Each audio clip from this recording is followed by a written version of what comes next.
All right, everyone, welcome.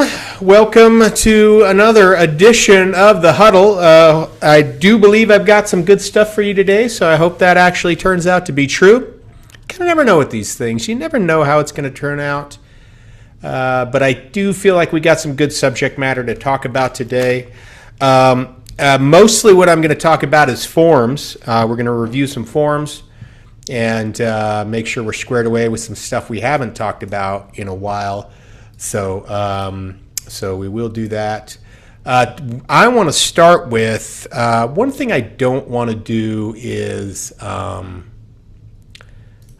sometimes I don't like sharing the document the entire time, but I guess we're just going to have to. Hey, we're going to start off though. We're going to start off with talking about, and I'm picking these forums because they've been kind of relevant for me as I do my job every day, and it brings up stuff, and brings up stuff maybe we haven't talked about in quite some time. So one of those things is a lease agreement with an option for purchase. And I know that some of these forms, just don't get used a whole lot, maybe for good reason, but I do feel like we need to review everything and have some perspective on the options that are available for us, different tools that are available for us to help get deals done.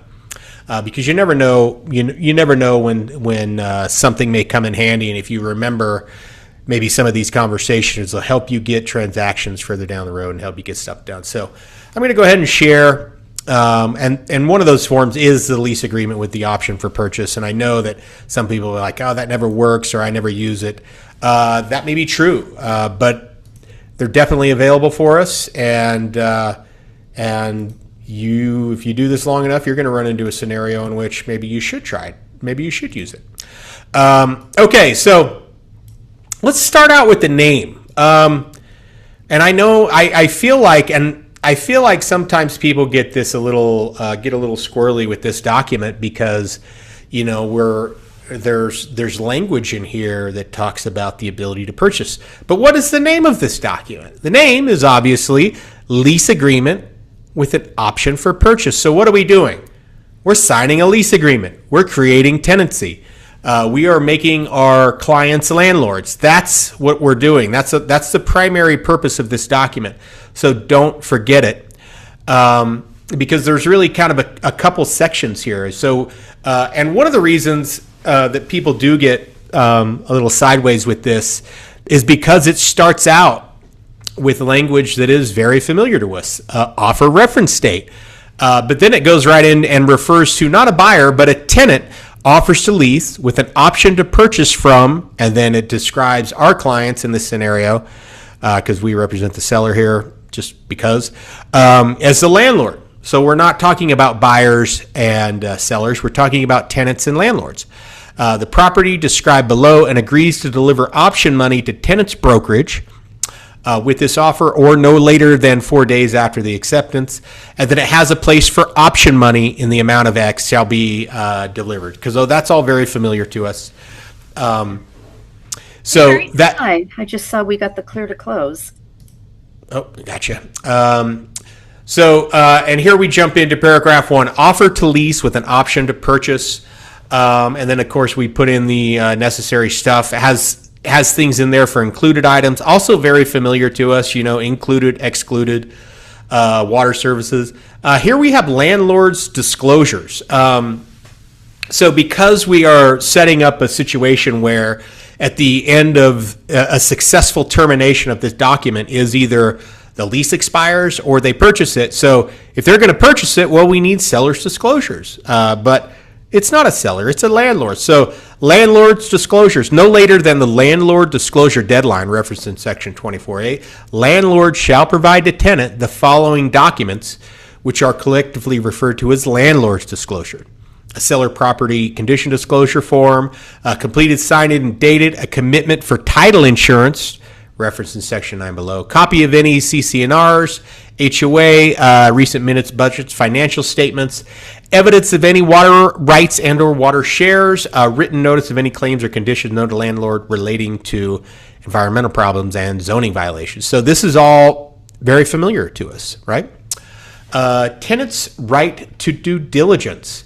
As you might suspect, I won't belabor any of these points here, but as you might suspect, if we are giving somebody an option to purchase something, they should have a timeline in which to conduct their due diligence. And as you might also suspect, it's up to them what they deem appropriate or not appropriate. So it's at their whim of whether or not they accept their due diligence items or not. So this is interesting, but we will read this part. No later than this is the due diligence deadline, 3.2. No later than the tenant's due diligence deadline referenced in section 24B, tenant shall complete all of tenant's due diligence. Resolve in writing with landlord any objections tenant has to tenant's due diligence and determine if the results of the tenant's due diligence are acceptable to tenant.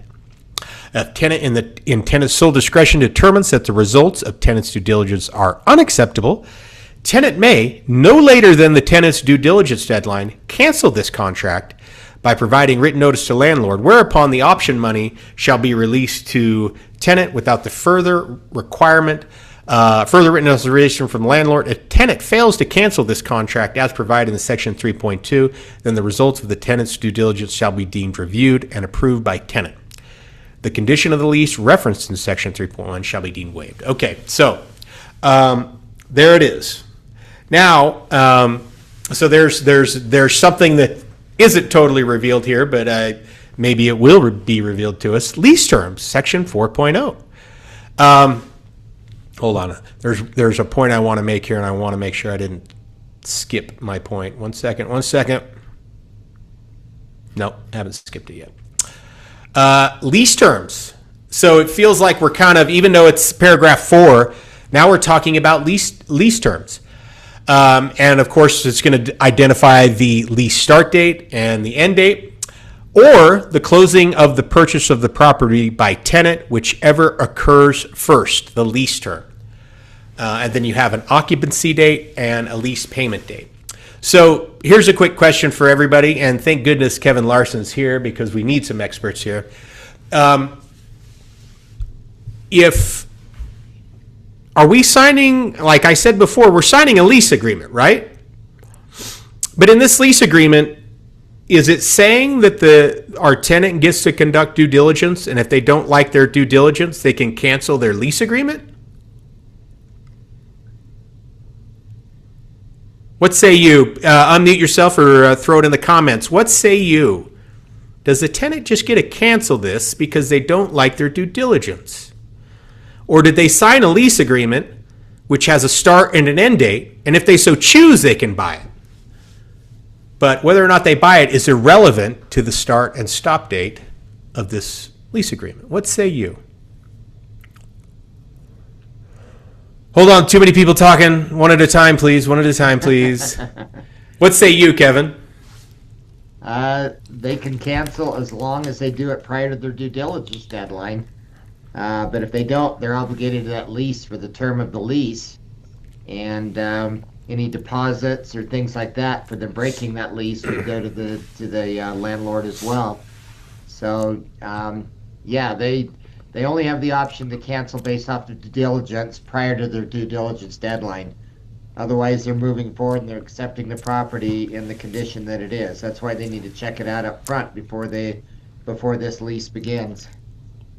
Yeah, and this is why it's kind of tricky because you could see a scenario in which because there's really two separate issues going on here. Like, okay, you don't want to buy the property, but is there, of course, a good question would be, what is the language about vacating the property if the contract is canceled?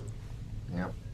And I'm here to tell you, well, I've been reading it today, and maybe I just haven't seen it, but I don't think there's language in here about when the tenant vacates after they've canceled this contract or they've canceled their option on the contract. That isn't readily apparent to me. Is it really apparent to you, Kevin? No, they're bound to the terms of this. I don't know there's a place for them to cancel the lease. They could default on the lease, and then the landlord would have the right under Utah law to go after them for damages or whatever else. But basically, they lose their option money, The option money is non-refundable already as soon as they pass the due diligence deadline.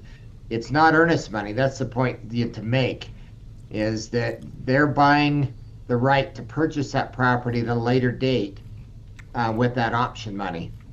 And that option money, as soon as they pass due diligence deadline, is released to the landlord, and they're obligated to the terms of the lease. And under Utah law and Utah tenant law, if they default, right here 4.14, default by tenant, there, go up a little bit there.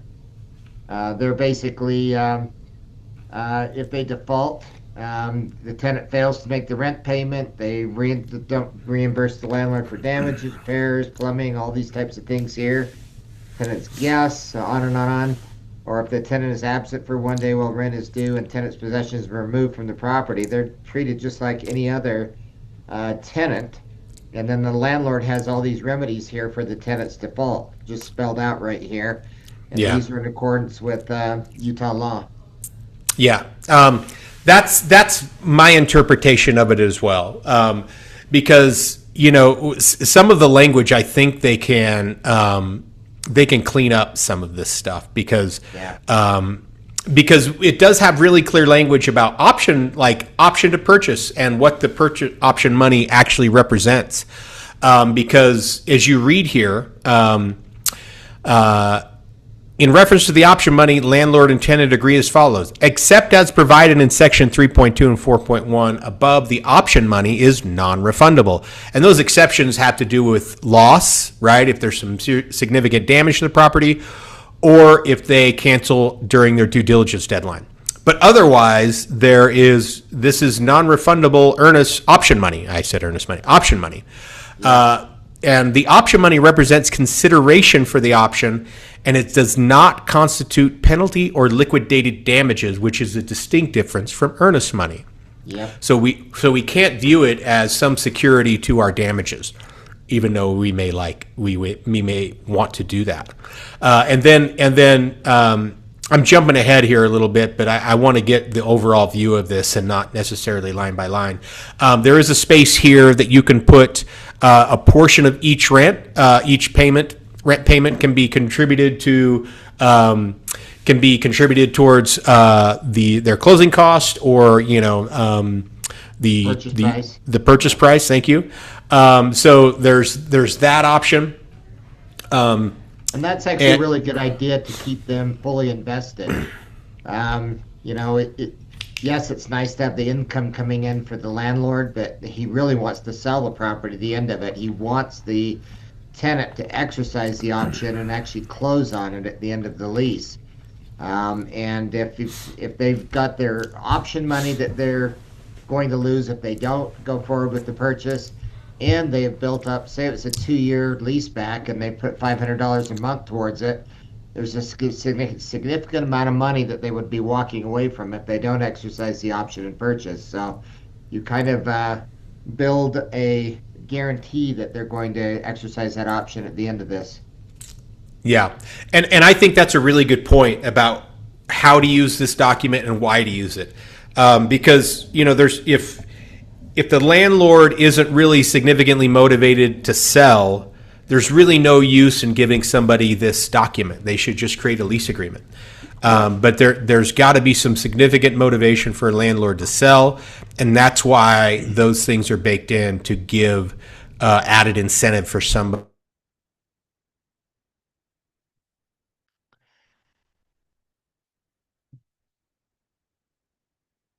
They have to deliver notice that they're actually going to close. There's a separate form for that, very simple. And then a settlement deadline. So that's kind of the lease with the option to purchase in a nutshell.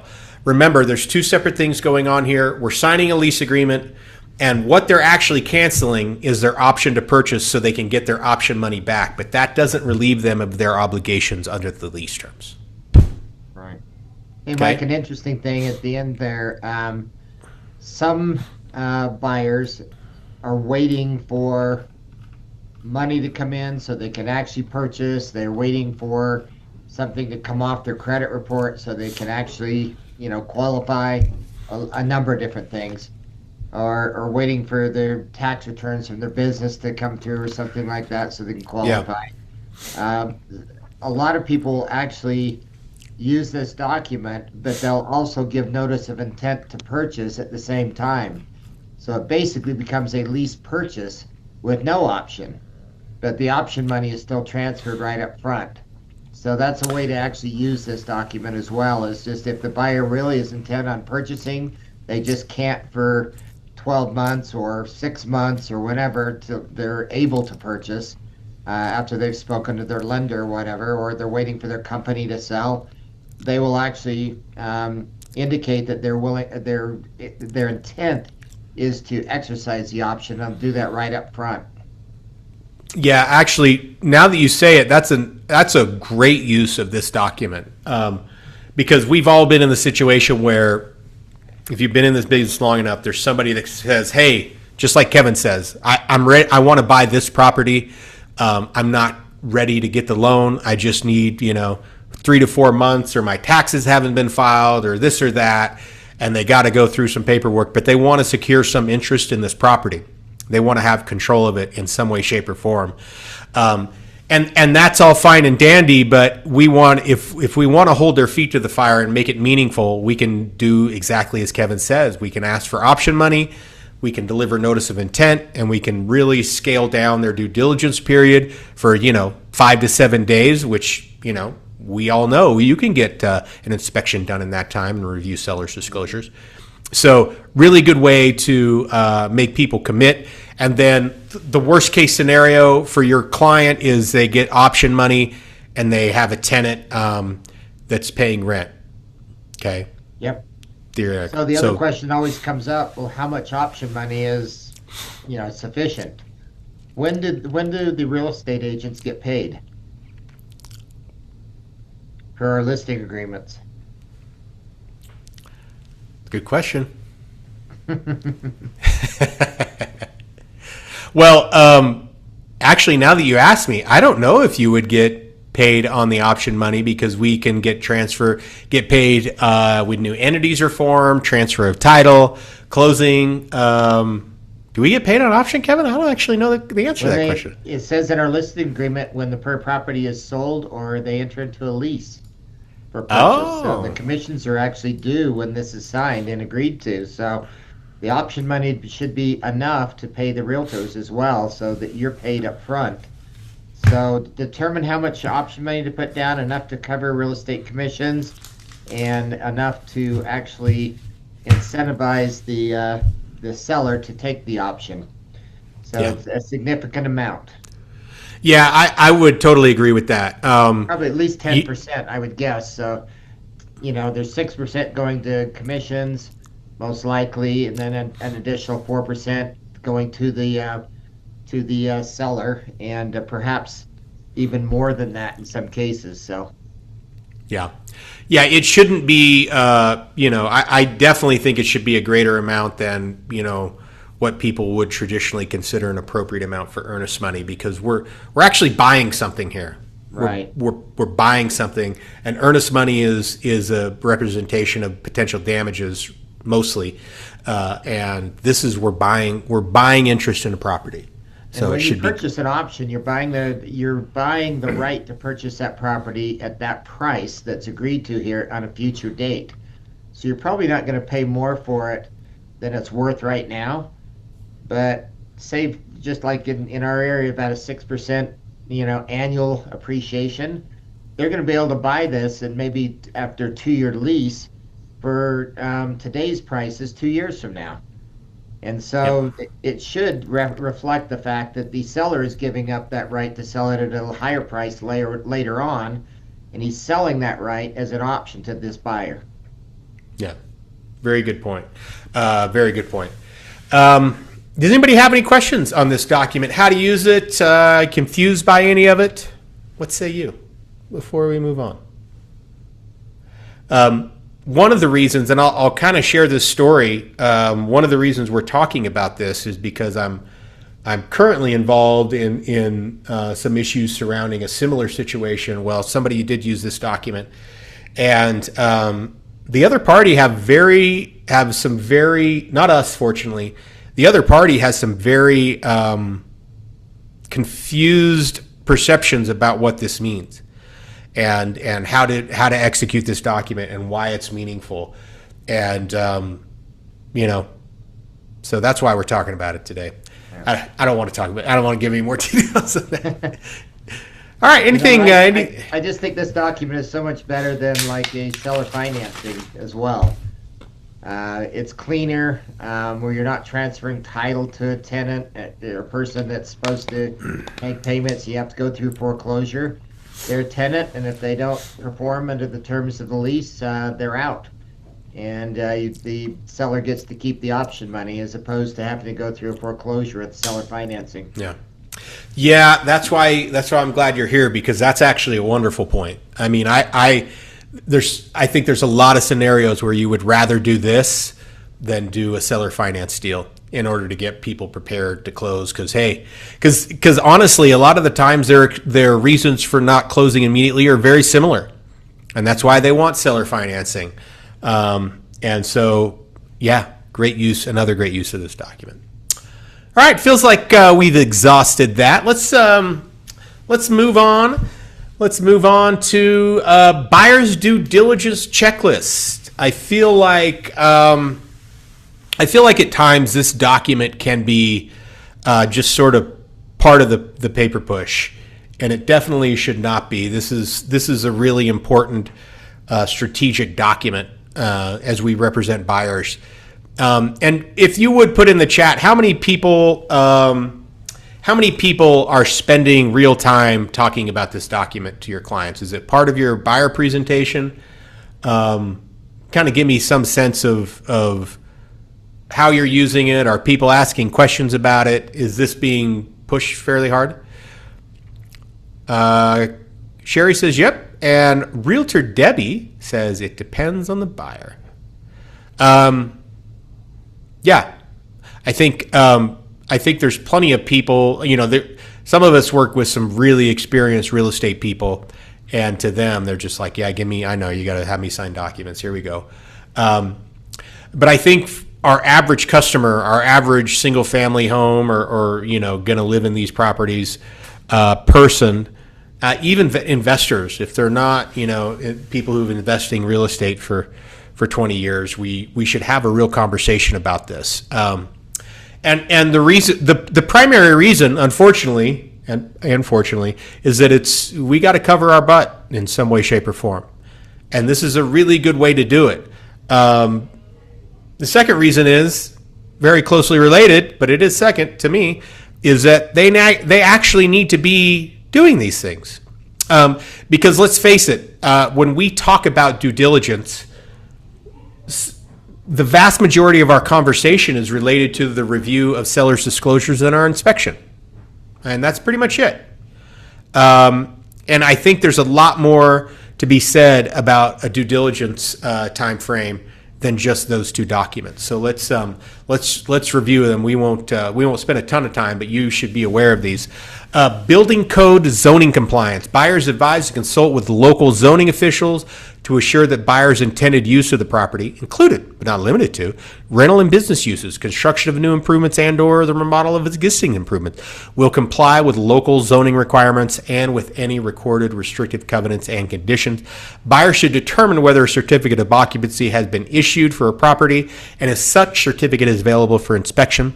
Buyers also advised to make inquiry at the local building department to determine if building permits and final inspections were obtained for any remodel work at a property, if applicable.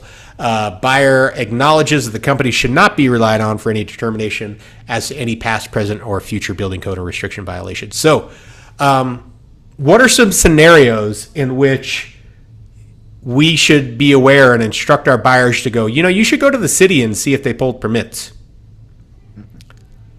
I mean, the one that jumps out the quickest and easiest is, they did a major remodel, or it's a flipper. Because I think if you're a seasoned person, there's certain neighborhoods you can go to and quality of workmanship and that type of thing, you can walk in and immediately be suspicious that this is a flipped home.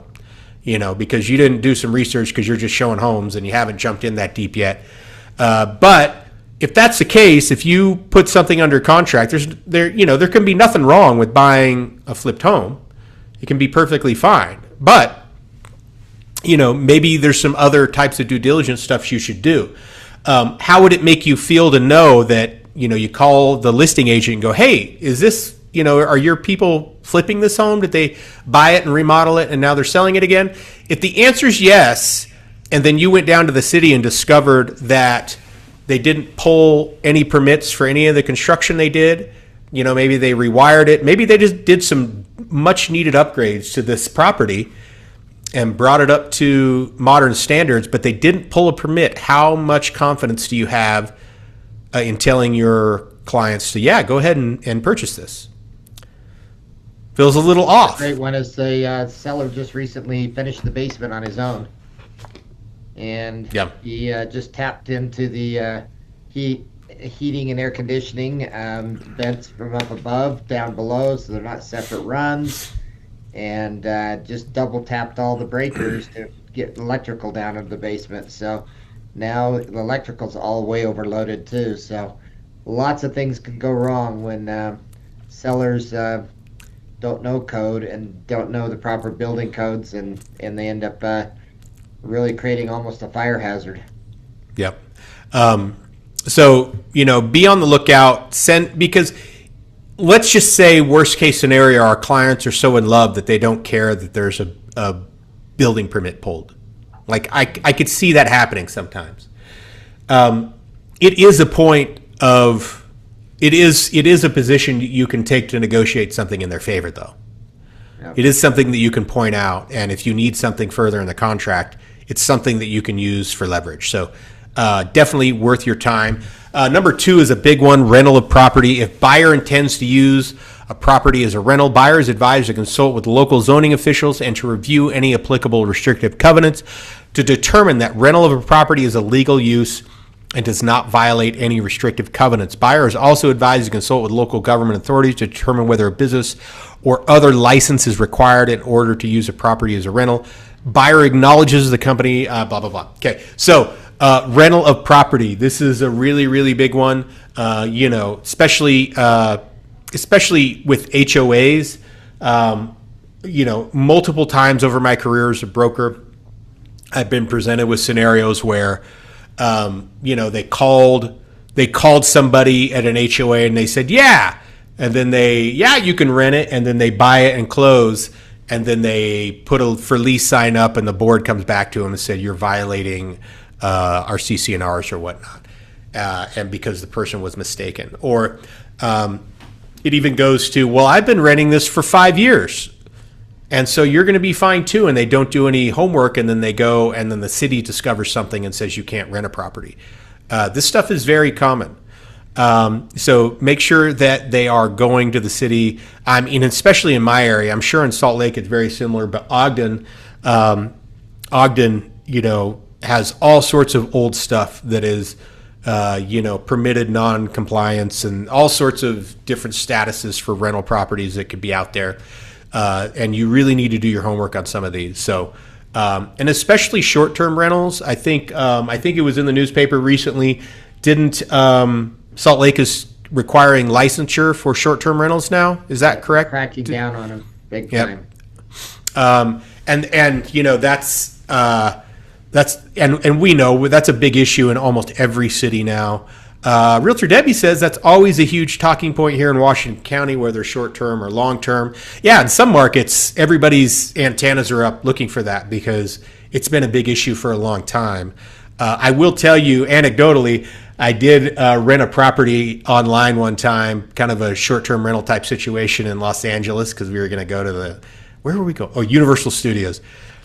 And for a month, I thought I had been scammed, but as it turned out, they were using all their strategies simply to avoid the government, the local city, because the city doesn't allow that. And I didn't know that till after I checked in, and they're like, yeah, by the way, it's kind of illegal for us to have short-term rentals. I'm like, well, I'm here. I don't know what I'm going to do about that.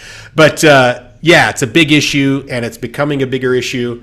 And also the rental issue too, as it goes with taxation, property taxes, because there are people who are intentionally or unintentionally paying resident tax on properties that they do not occupy and getting that discount for occupants, long-term occupants, discount on their real estate taxes.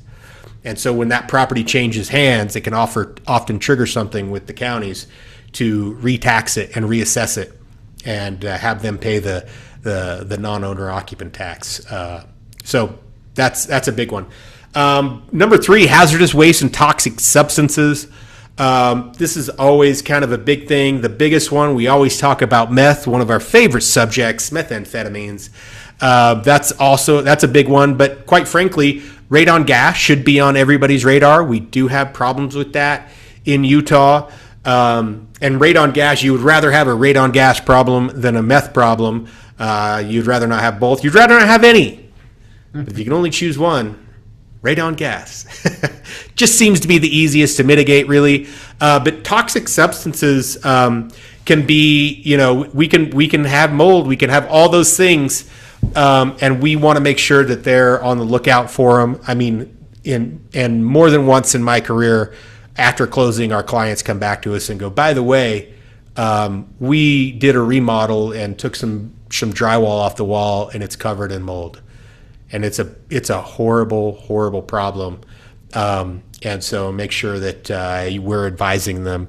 Number 4, even though it's referenced in number 3, it has its own radon gas paragraph. The EPA and the Surgeon General have linked exposure to elevated radon levels to an increased risk of developing lung cancer. So radon gas is such an important issue. We gave it its own paragraph. Surveying and staking. Buyers advise that without an accurate survey of a property, buyer cannot be certain as to the boundaries of the property or that any improvements on a property are not encroaching upon adjoining parcels of property, or that improvements located on adjoining parcels of property do not encroach onto the property. Walls and fences may not correspond with legal boundaries of a property. Just that sentence alone, there's people on this call that know that all too well. Walls and fences do not necessarily make a boundary of properties. And, so these are really big issues. Realtor Debbie says, referring a great home inspector to find radon, meth, etc., another huge talking point with my clients. Yeah, I mean, if we're really holding their hands through this and making really good recommendations on how they can inspect these things and solve the problems, that's great customer service. That's what you're there for.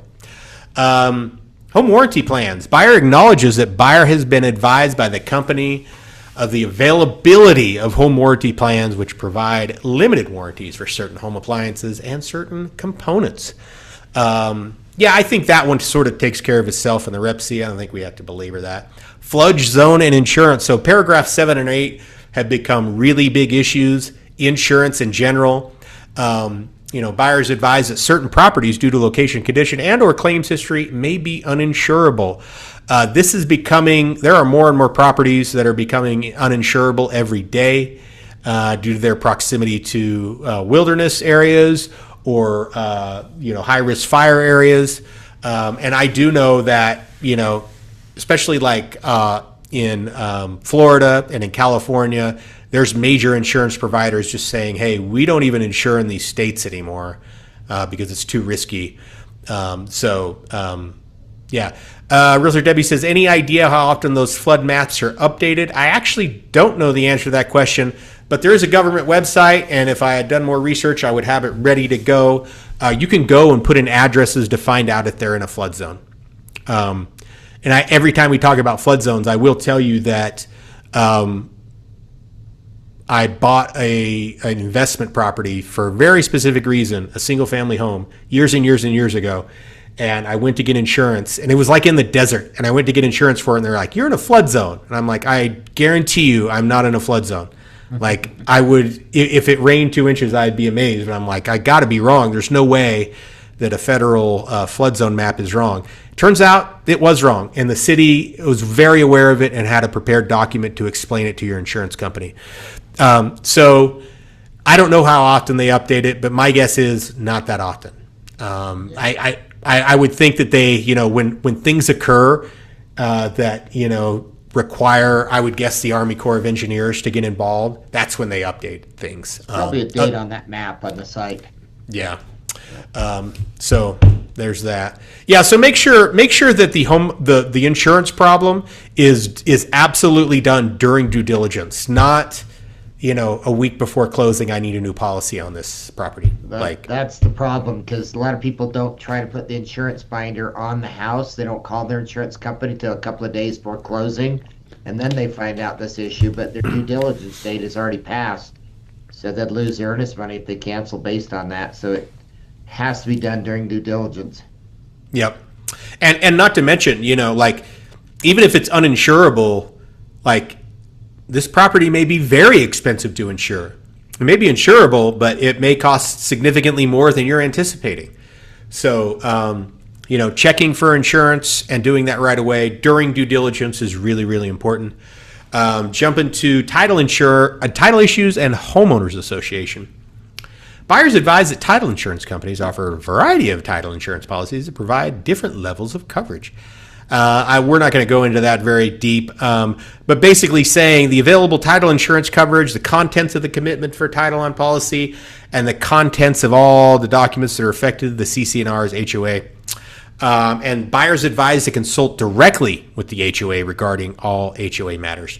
I think on paragraph 9 here, one of the biggest issues to take away from this is I think it's a really good idea if your buyer is moving into an HOA that they have a conversation with the president. And if that's hard, you go to your neighbors and have conversations directly related to the HOA and what's going on. Because oftentimes, who knows what's going on out there, and it's just a good part of your due diligence to have a conversation about your intentions for the property, what you want to do.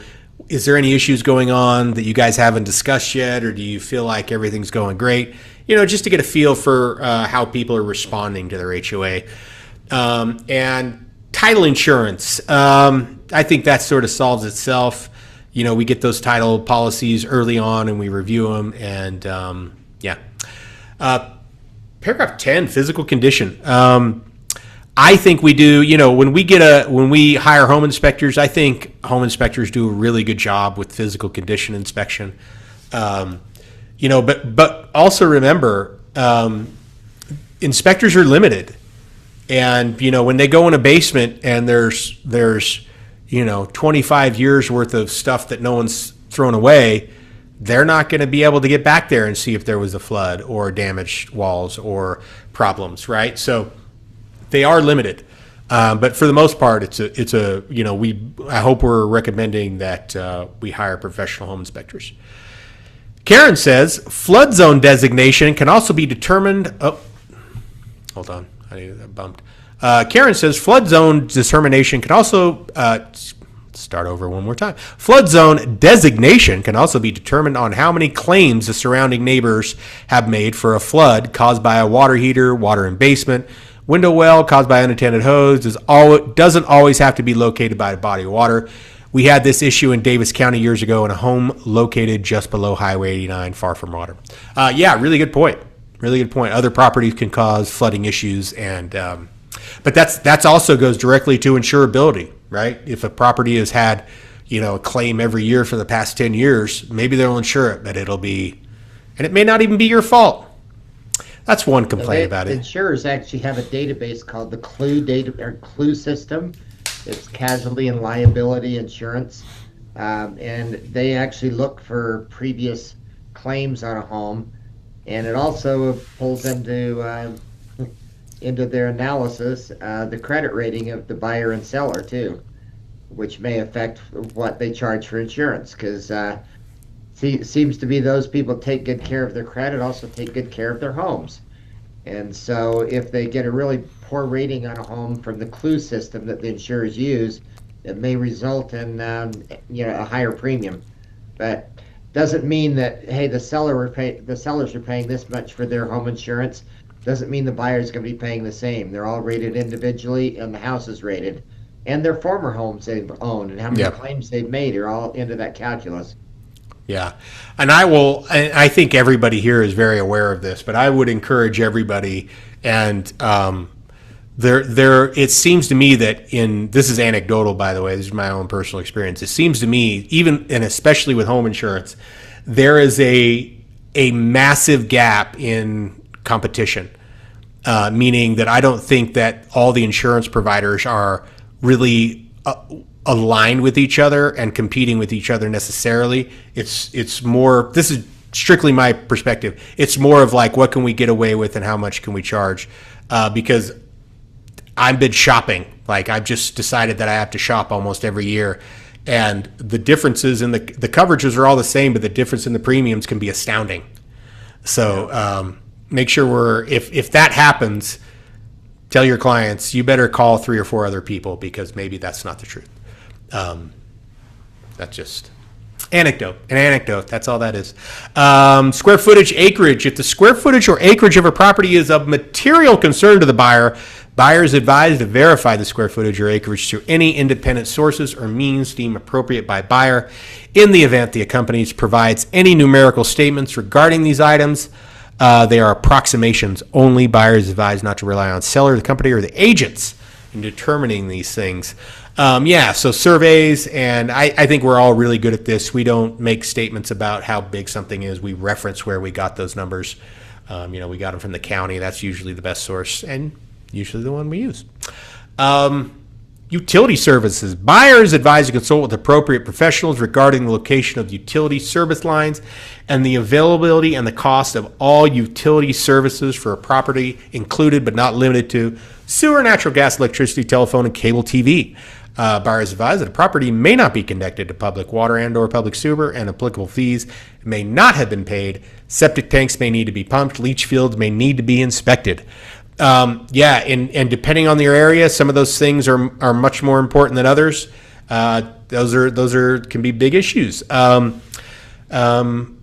Data centers aside, water is an issue. Buyers advised to consult with water service provider for a property and with other appropriate professionals regarding the source, quality, and availability of water for a property. By the way, another thing that's happening is, and it's happening to me, I don't know how many of you have secondary water in your house, but a whole bunch of meters have been installed. Thousands and thousands of meters are becoming commonplace throughout the valley. Definitely at my house. I don't think they actually go active for another couple years, but they're certainly monitoring your water usage. So my utility bill, the utility bill of the current owner, as it pertains to water, may not be what their bill is in a year or two. Like, the water meter usage to maintain landscaping or whatnot, that all may change because there's a whole bunch of houses that are now getting meters for secondary water. So, FYI. Geologic condition. Buyers advised to consult with appropriate pros regarding possible geologic conditions at or near a property. They may include soil, terrain stability, existence of wetlands, drainage problems, and or building and or zoning and or related to such geologic conditions. I don't know. I do know, like in the Layton area, like Layton City, because they have some stuff that's, and probably Bountiful too, I would imagine, on the benches on the Wasatch Front. Probably every single city, if you went in there, would show you a map of critical landslide areas. And I just, in my brain, I have Layton City because they have a big one on their wall way back when. And so there's a whole bunch of homes that are located in these places that have been identified as high-risk landslide areas. That's just one example of what a geological condition may be that affects a home. Mold, this is a big one. I think we all know how to do that. An easy, one of the baseline things is just to open the cabinets underneath every sink. That's, something easy we can do. That's something easy your inspector will do too. Housing compliance. Buyers advised to consult with appropriate professionals regarding neighborhood or property conditions, including but not limited to school, law enforcement, commercial, industrial, agriculture activities, crime stats, fire protection. other government services, existing and proposed transportation, construction, development, noise or odor or source. All properties will be shown without regard to race, religion, sex, national origin, handicap, familial status. By the way, on paragraph 16, we have a new tool here at Berkshire Hathaway Home Services Utah Property that will actually give our clients a lot of the information that I just mentioned there. And Remy, if you do a neighborhood report, will give you a lot of that stuff. It'll talk about commercial services that are nearby, schools, all that stuff. A good one-stop shop for a whole host of information that could be included in that category. Property taxes. This is a big one. We kind of touched on this earlier. Non-owner occupants get taxed at different rates, that type of thing. Buyers advise that depending upon present use, this is Greenbelt, sorry. A property may be taxed as Greenbelt. A purchase of a property may change the Greenbelt status and the amount of property tax assessed by the county.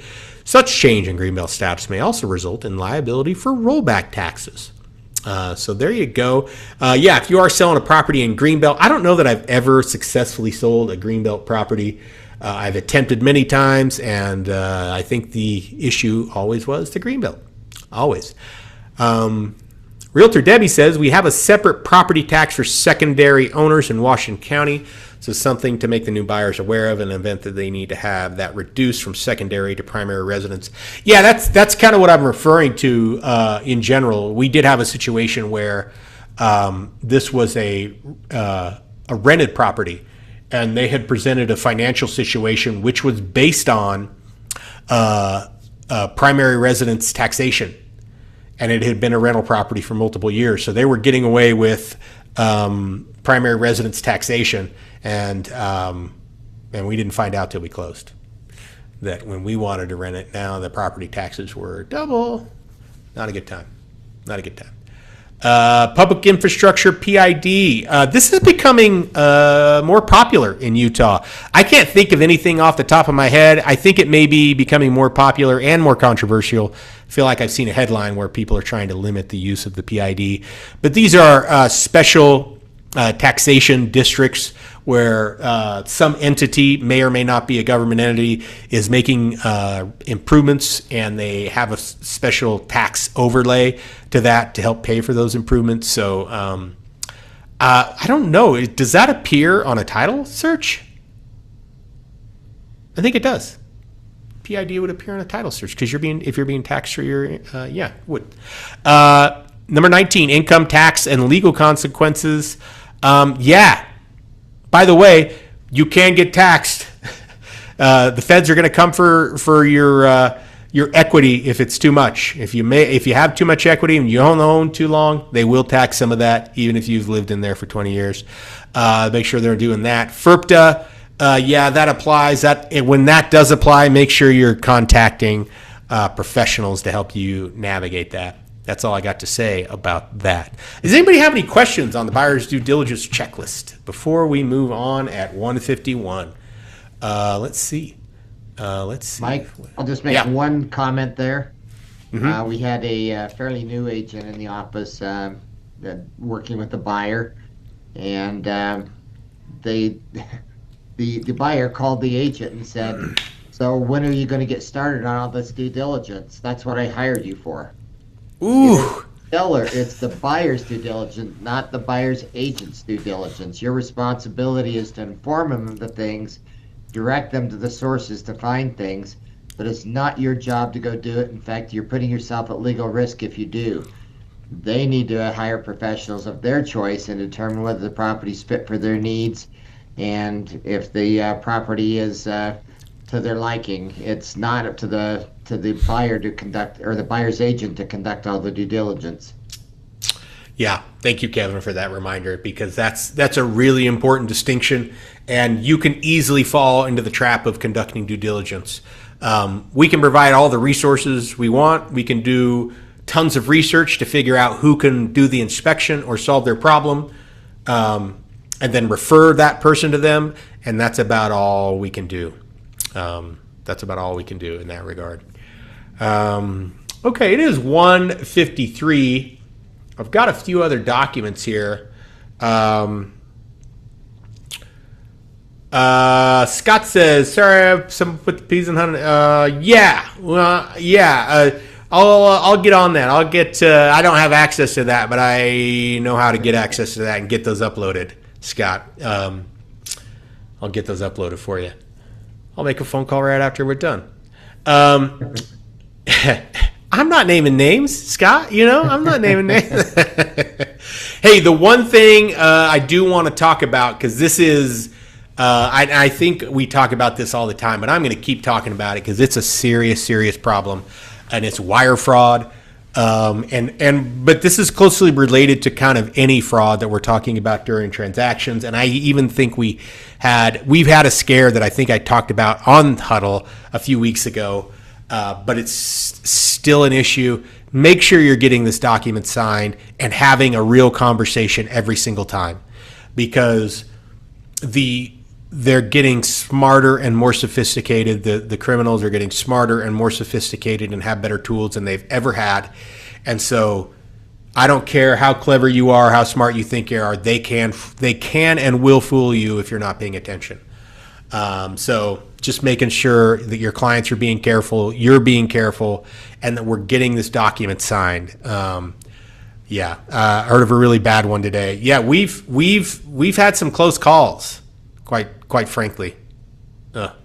And you know what? We actually had one of the reasons I keep bringing it up is we had Metro Title in to do their a lot of people on here have probably had the Metro Title Gone Fishing CE class, which they talked about all the scams and all the ways in which they're all the strategies they're using to do this.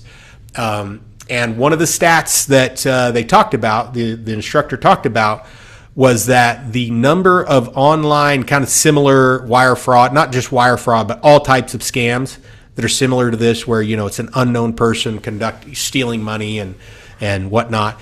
It's like 1 million a year that's reported to the FBI, and they estimate that number is a small percentage of the total number of incidents that occur. So think about that. How big of a FBI force would we need to cover 1 million a year? 1 million reported occurrences a year. And not to mention, it's gone. I don't know how you track it down. I don't know how you go do that, because just like Scott says, with that amount of money, the people doing it, they know how to keep it hidden. And I don't think you're ever going to recover it. So these things are really important that we pay attention.